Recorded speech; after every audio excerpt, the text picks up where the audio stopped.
Wings by Paul Stewart and Jane Porter.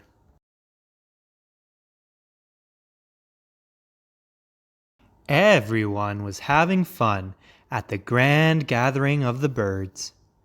Then someone shouted, "Last one to the top of the tree's a rotten egg." There was screeching and squawking and a flapping of wings. And suddenly Penguin was all on his own again. "I wish I could fly," he said to himself sadly.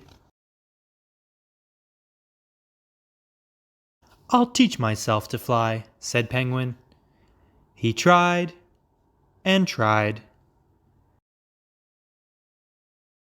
and tried and tried and tried, but nothing worked. "I'll get my friends to help me," Penguin decided.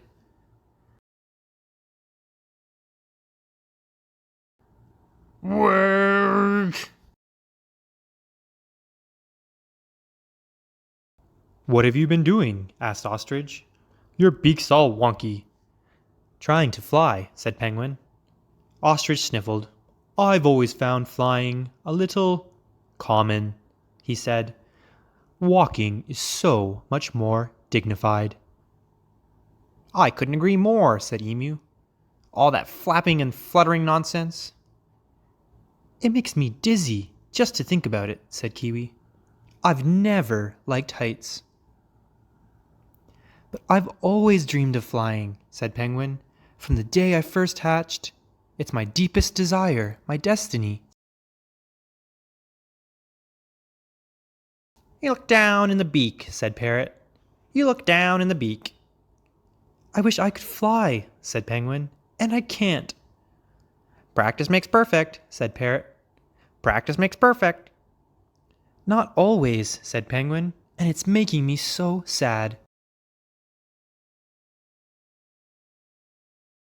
"Laughter is the best medicine," said Parrot.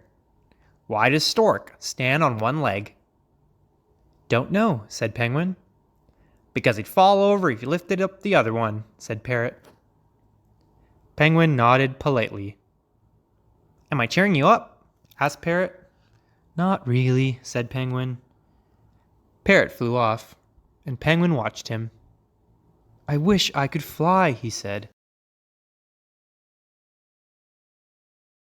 "I shall teach you to fly," said Owl.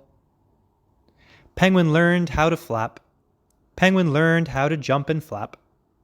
Penguin learned how to run and jump and flap. "How am I doing?" asked Penguin. "I've seen better," Owl replied.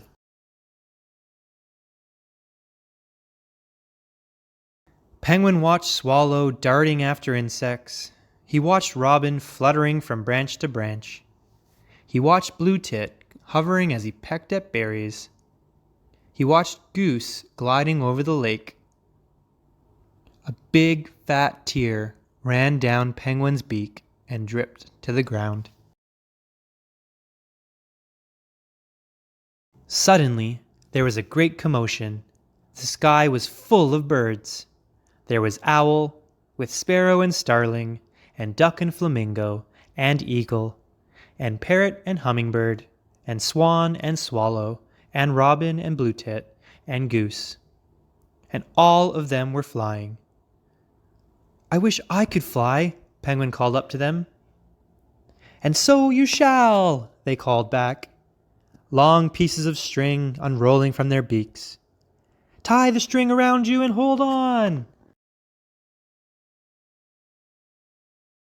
Penguin felt like a trussed-up parcel. There was a lurch and a jolt, and the string went taut. Then up he soared.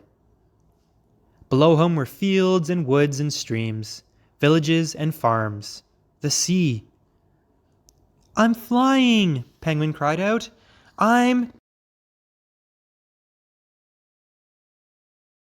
Suddenly, Penguin was not flying. He was falling down, down, down. Splash! into the water. Penguin kicked his legs and flapped his wings. He soared, he swooped, he dived. He darted, he fluttered, he hovered, he glided. Then he flew back towards the air. The birds were flapping and fluttering above him. They looked concerned. "Sorry we dropped you," said Owl. "That's all right," said Penguin. "If you hadn't dropped me, I would never have learned." "What did you learn?" the birds called back. "I can fly." And Penguin flew back to the bottom of the ocean, with his wings taking him all the way down.